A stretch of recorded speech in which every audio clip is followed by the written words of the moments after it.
I can't believe you got this airplane without a pilot's license. I know, isn't it crazy? I didn't know you could do that. Look at this. Hey, you want to take a ride in it?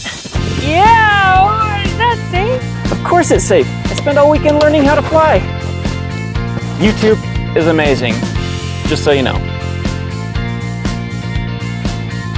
YouTube University. Here we go.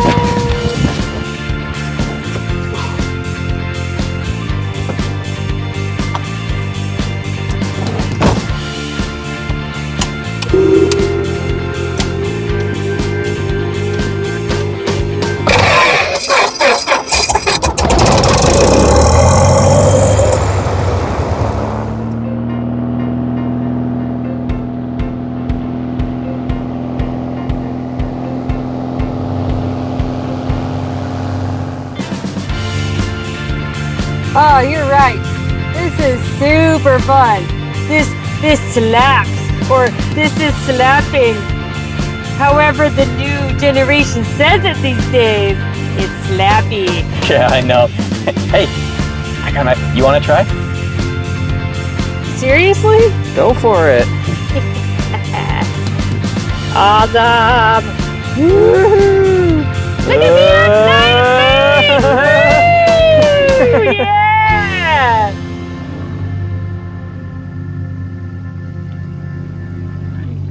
So, how do we land, Mr. Smarty? What's that look for? I was so excited to learn how to fly that I forgot to learn how to land.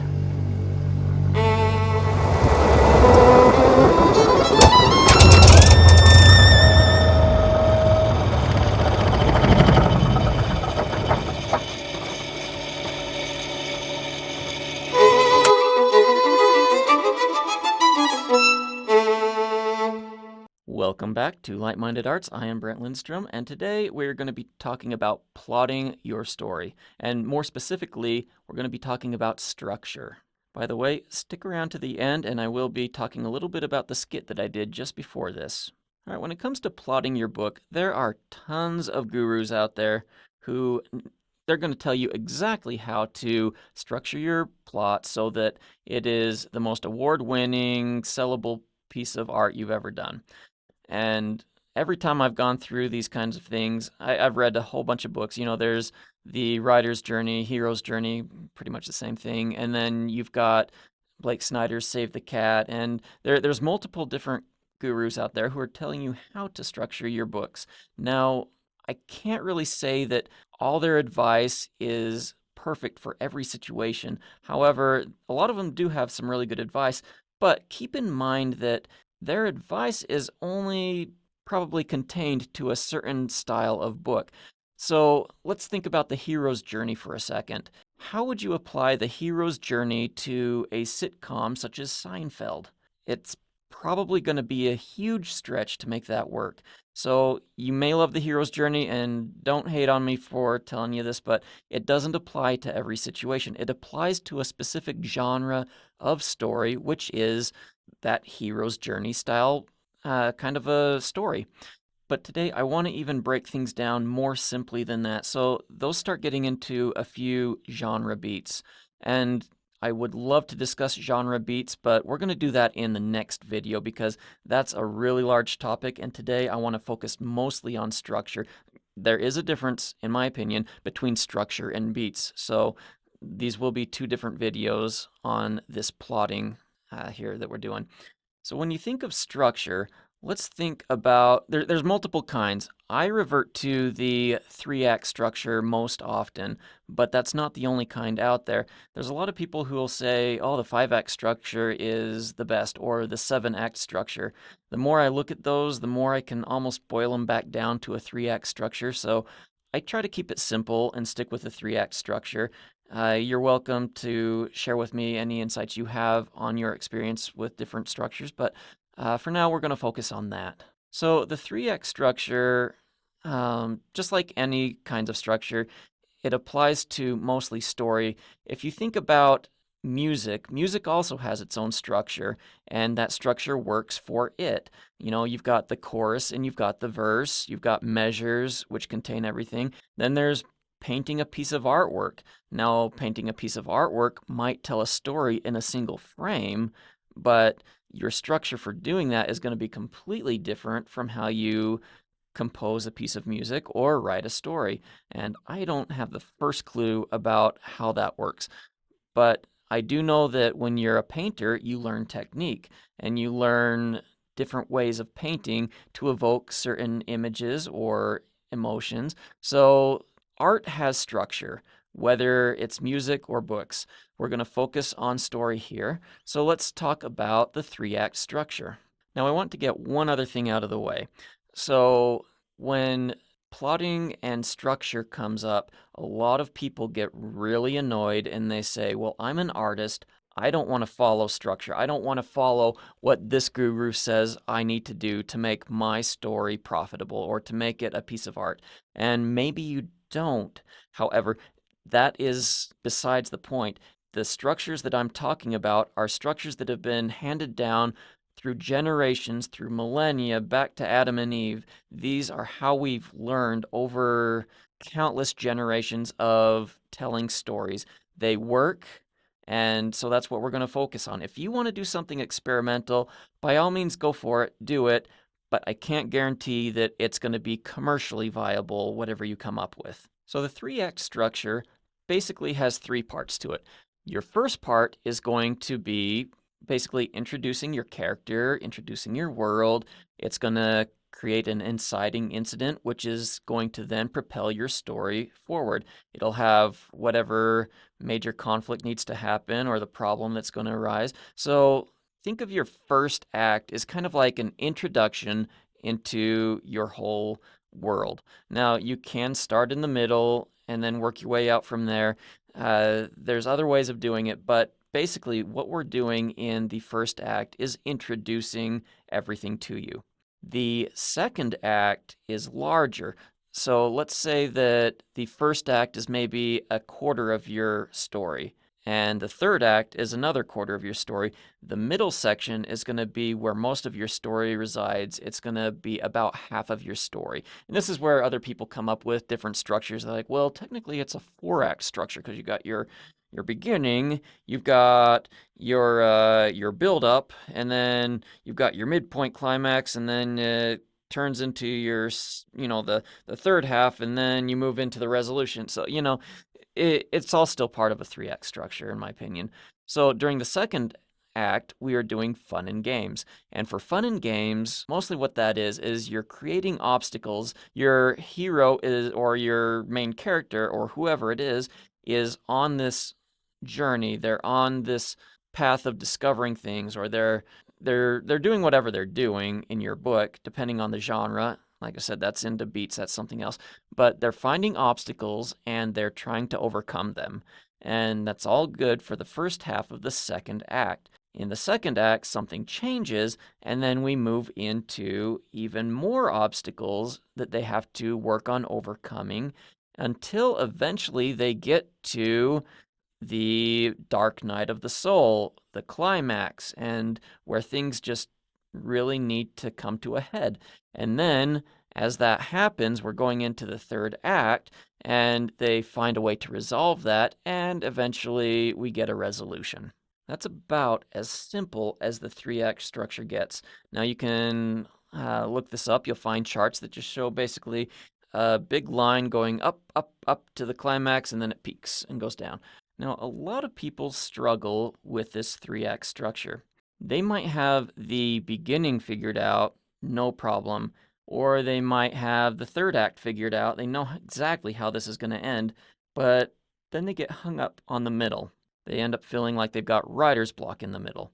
Now, the middle is actually, when it says it's fun and games, it really can be fun and games. I mean, I really enjoy writing the middle of the stories. Oftentimes, the beginnings and the ends end up being a little bit harder for me because you really want to make those ones stick, because your first act is what's going to keep your reader or your viewer engaged. Your last act is what's going to leave them thinking, wow, that was an amazing story. I want to see more by them. So those two acts really need to be strong and powerful. The middle is where you can really have fun with your characters. You can put them in all sorts of trouble.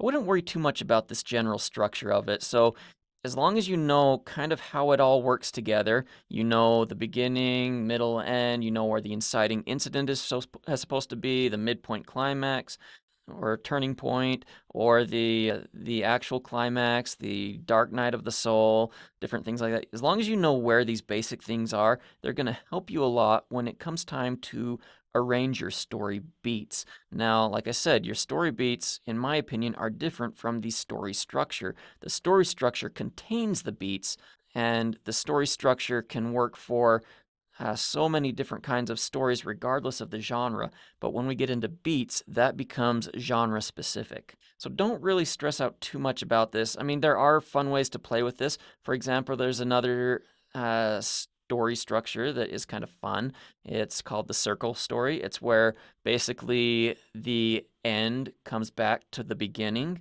and they're really fun to read and to watch and to listen to. So you can look up a few of these different kinds of structures if you want, if they meet your goals for your story. But story structure itself is pretty basic. It's when we get into beats that we get genre specific. And so, like I said, we will talk about that in the next episode, but that's just a little bit too long to talk about today. But anyhow, I told you we'd talk about the little skit that I did earlier in the video. So let's dive into that for a second, because I really like putting these skits in front of most of my videos. I hope that I can have time to put them in front of all my videos, but they're just a whole bunch of fun to do. And I don't take them too terribly serious either. But they are a chance for me to learn a little bit more as I just practice little things. And if you're wanting to take your written words and turn them into videos eventually also, then it really does help to set a little time aside each week to video something, to film something. And these ones don't cost me anything, or at least they don't cost me hardly anything at all. They're just fun to do. It's usually just me or me and my wife.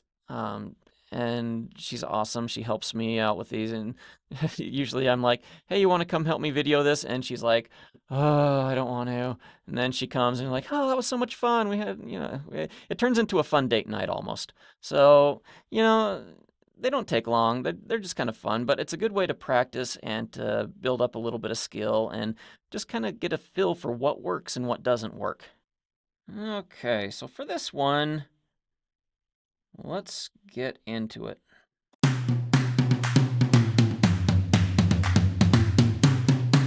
I can't believe you got this airplane without a pilot's license. I know, isn't it crazy? I didn't know. Okay, so to be fair, I actually do have a pilot's license.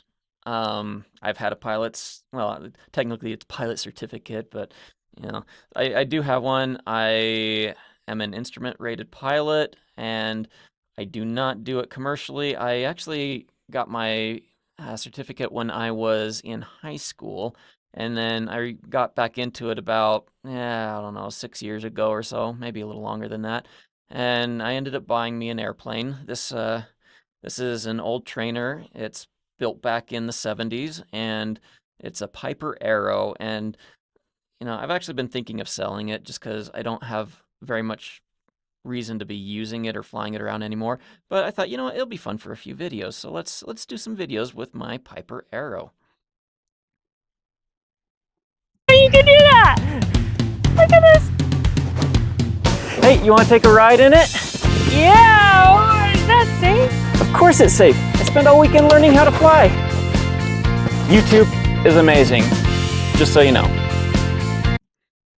All right, so a couple things you can see right off the bat that, film-wise we're doing here.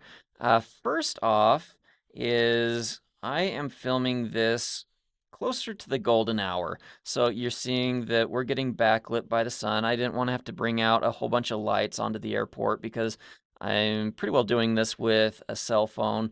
I didn't want to have to get permission to do actual filmmaking there. So it just was a lot simpler to do this in more of a style that, you might do if you're just taking your wife or your girlfriend out and like, hey, let's go for a fly, and she's just going to share it on Facebook or wherever she shares that stuff. So that's kind of the idea of this one. And then for audio, I actually have a little plugin. I can share that link with you, show you what I'm using, but it plugs into the bottom of my Android phone with just a little USB port, and then it's got two rechargeable lavalier microphones. They're actually pretty beefy, but I've kind of hid them under our shirts, so you might notice them, you might not notice them, but they actually provided pretty decent quality audio, though anytime you're moving, it was kind of rustling around with the clothes, and so I just kind of had to edit around that. And then the wind could kind of catch them a little bit too, but that's the nature of lavs. So anyhow, let's keep watching. YouTube University. Here we go.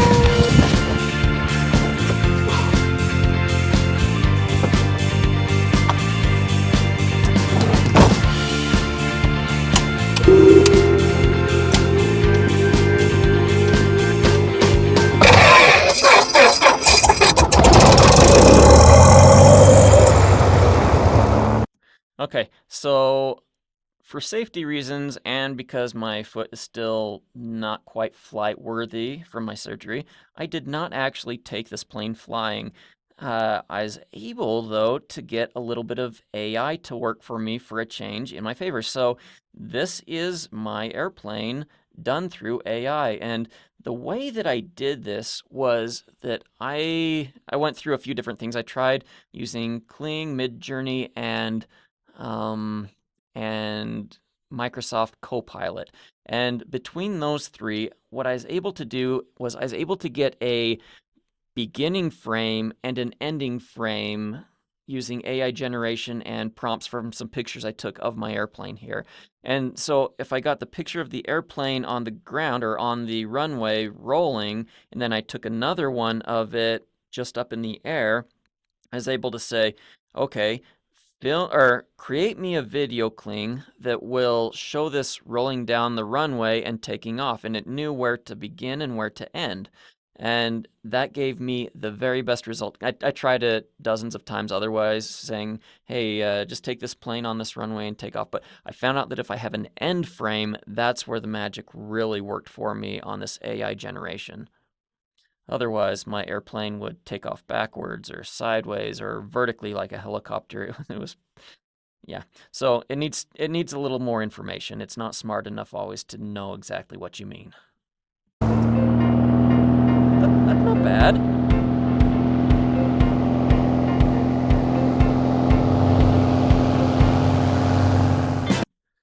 And for this, I just took us in the plane here. Actually, my masking is a little bit off on here, so you can actually see a little bit of the building back here, but like I said with these videos, I don't take them too terribly serious, so yeah, I could have spent a couple more hours and got my masks all perfect, but the camera's shaking. You have to basically keyframe every single frame when you're doing it like this, because we're not flying. I'm just putting an image over the screen and hoping that you don't notice these buildings in the background.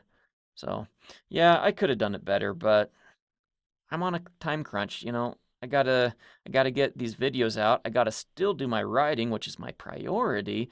And anyhow, let's just keep looking at it. Other than that, yeah, I just took the background image and just kind of rotated it in sync with the pilot who was moving the yoke.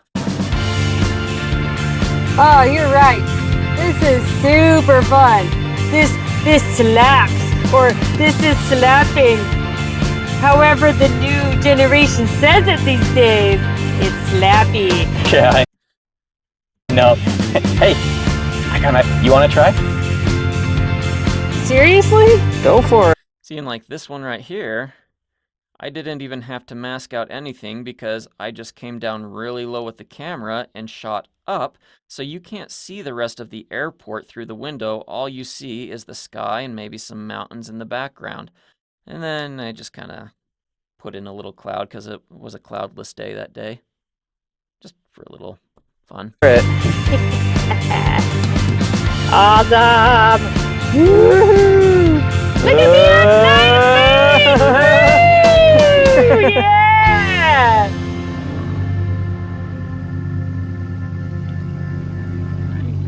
So, how do we land, Mr. Smarty? What's that look for? I was so excited to learn how to fly that I forgot to learn how to land.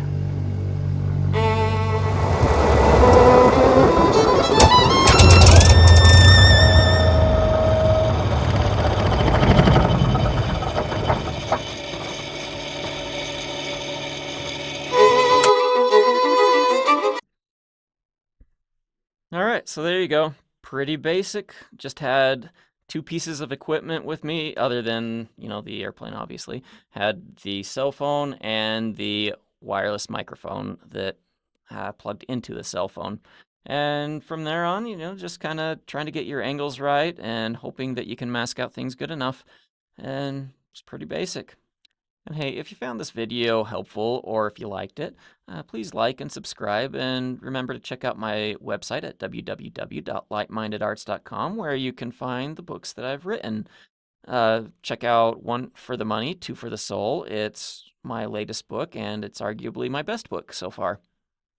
Just a reminder, stick around for my next video, because my next video will talk about beats, and that is definitely more in depth than the 3x structure. See you then.